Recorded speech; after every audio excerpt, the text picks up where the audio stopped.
Dieu résiste beaucoup aux orgueilleux. Ainsi, le mariage, le business, le succès, l'entrepreneuriat, la réussite, la vie tout entière aussi résiste beaucoup aux orgueilleux. Il n'y a pas mariage, il n'y a pas business, il n'y a pas talent, il n'y a pas relation, l'orgueil ne peut pas détruire. Quand lui vient, il écrase tout.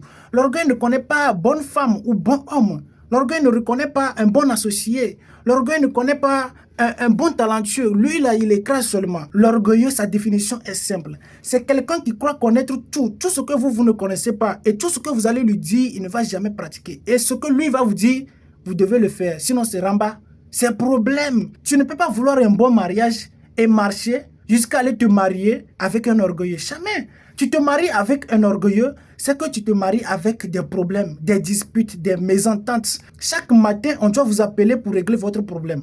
Tout le quartier doit être au courant parce que tu marches, tu t'es marié avec un orgueilleux. Quelqu'un qui croit connaître tout et tout ce qu'il doit te dire, c'est ce que tu vas faire. Tu veux prospérer dans ton business, tu veux créer une entreprise prospère, mais tu as un associé orgueilleux. C'est que tu t'es associé avec des problèmes, des disputes, des mésententes. Et des fois aussi, l'orgueil amène les séparations. Vous allez vous séparer tôt ou tard. Tu ne peux pas vouloir impacter le monde avec ton talent et marcher avec un orgueilleux ou être orgueilleux. Si tu as du talent et tu as fait entrer en toi l'orgueil, c'est que l'orgueil, lui, il est très jaloux. Il viendra écraser ton talent. Il prend place. Quand l'orgueil prend un talentueux, il chasse le talent, il prend place là-bas, il se siège, il construit sa capitale dans cette personne. C'est l'échec, c'est les problèmes, c'est la drogue. L'orgueilleux n'a qu'un seul ami fidèle, c'est la solitude. Dieu ne se soucie pas d'un orgueilleux puisqu'il connaît tout. Il peut s'en sortir face à toute situation. S'il tombe malade comme il connaît tout, il n'a pas besoin de l'aide de personne, il n'écoute personne. Bon, il n'a qu'à se soigner lui-même. Il faut reconnaître que dans cette vie, nous sommes sur un chemin.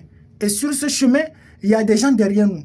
Des gens devant nous. Et devant ces gens qui sont devant nous, il y a aussi d'autres qui sont devant eux. Tu ne peux pas tout connaître. Ta domestique, elle sait cuisiner plus que toi. Il faut le reconnaître. Ton associé, ton assistant, il connaît plus que toi. Ce n'est pas parce que tu es patron que tu connais tout. Même ton stagiaire, ton apprenti, sois humble. Tu ne peux pas vouloir une vie épanouie et continuer à marcher avec des orgueilleux, des gens qui rivalisent Dieu. Ils se disent qu'ils connaissent tout, alors que c'est Dieu qui connaît tout. Bon, qui est maintenant Dieu et qui est humain. L'orgueilleux dit qu'il connaît tout. Dieu dit que lui, il connaît tout. Bon, c'est pourquoi Dieu même résiste aux orgueilleux. Dieu est jaloux. Il n'aime pas quelqu'un qui connaît plus que lui.